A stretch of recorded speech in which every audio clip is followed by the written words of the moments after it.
तो बड़ी खबर इस वक्त की हम आपको बता दें, 9:15 बजे विदेश मंत्रालय की तरफ से प्रेस कॉन्फ्रेंस होगी। इसी के साथ अब आपको दिखाते हैं यूक्रेन और रूस के युद्ध की पूरी टाइमलाइन में सबसे पहले 24 फरवरी रात 1:47 पर यूक्रेन की संसद देश में राष्ट्रीय आपातकाल घोषित करती है। 24 फरवरी रात 2:49 पर अमेरिकी अधिकारियों ने कहा यूक्रेन के आसपास मौजूद रूस की 80% सेना हमले के लिए तैयार है।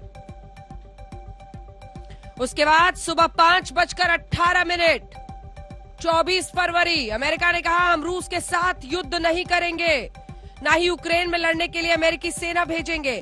24 फरवरी सुबह 5:19 यूक्रेन के राष्ट्रपति ने कहा पुतिन के साथ बातचीत की असफल कोशिश हुई है। 24 फरवरी इसके बाद सुबह 6:52 पर यूक्रेन ने कहा देश का हर वो शख्स जो लड़ने लायक है उसे सेना को अपनी सेवाएं देनी होंगी।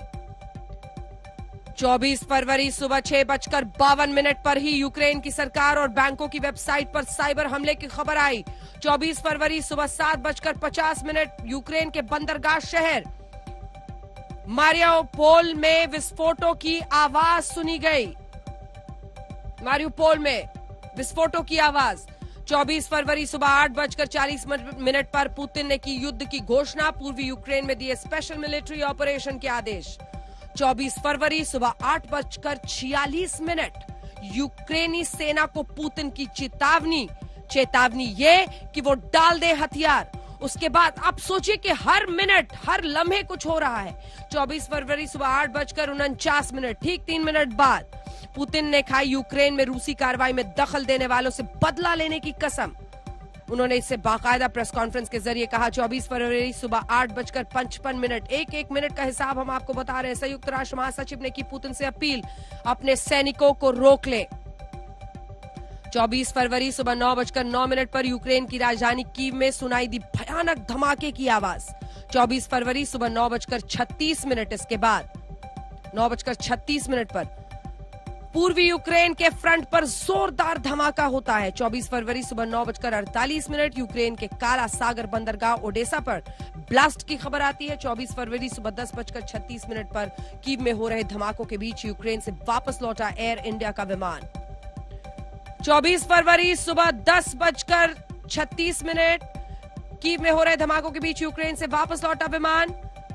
24 फरवरी को सुबह 10:47 कुछ मिनटों बाद, महज 11 मिनट बाद कीव में गूंजे एयर अटैक के सायरन, उल्टी दिशा में दौड़ी गाड़ियां। 24 फरवरी को सुबह 11:13 पर धमाकों और रूसी सैन्य कार्रवाई के बीच यूक्रेन में मार्शल लॉ लागू कर दिया जाता है। 24 फरवरी 11:13 पर धमाकों के बीच मार्शल लॉ लग गया यूक्रेन में। 24 फरवरी सुबह 11:24 रूस और बेलारूस सीमा से यूक्रेन पर हुआ हमला, बॉर्डर गार्ड्स ने दी इसकी जानकारी। फिर 11:32 पर यूक्रेनी मंत्रालय ने कहा यूक्रेन की सेना ने गिराए हैं 5 रूसी विमान और 1 हेलीकॉप्टर। फिर दोपहर 12:02 पर रूस का दावा, तबाह किए गए यूक्रेन के एयरबेस और एयर डिफेंस।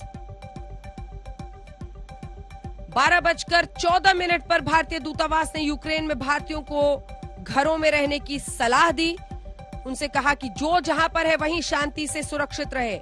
1:08 यूक्रेन में घुसी रूस की थल सेना, बॉर्डर गार्ड्स ने दी जानकारी।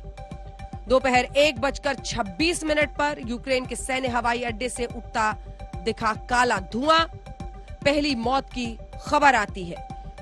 फिर 1:43 पर रूस की सेना का दावा, हथियार डाल रहे हैं यूक्रेन के सैनिक। 24 फरवरी दोपहर 2:19 पर यूक्रेन की भारत से मदद की गुहार आती है और अमेरिकी दूतावास भारत में यूक्रेन के दूतावास से यह साफ कहा जाता है कि प्रधानमंत्री नरेंद्र मोदी ग्लोबल लीडर के तौर पर बातचीत कर रास्ता निकाले। 2:42 यूक्रेनी सेना का दावा, 50 रूसी सैनिक मारे गए हैं। ये यूक्रेन की सेना का दावा था कि 50 रूसी सैनिकों को हमने मार गिराया है। 3:05 पर यूक्रेन की अलग अलग दिशाओं में रूसी सेना घुसती चली जाती है। कई शहरों पर धीरे धीरे वो कब्जा करते हुए आगे बढ़ रही है। उसके बाद 3:51 पर यूक्रेन के 40 जवान और 10 नागरिक मारे गए। यूक्रेन के 40 जवान, 10 नागरिक इस हमले में मारे जाते हैं। और फिर उसके फौरन बाद आप देखिए 4:17 पर रूस ने यूक्रेन पर दूसरी बार मिसाइल अटैक कर दिया।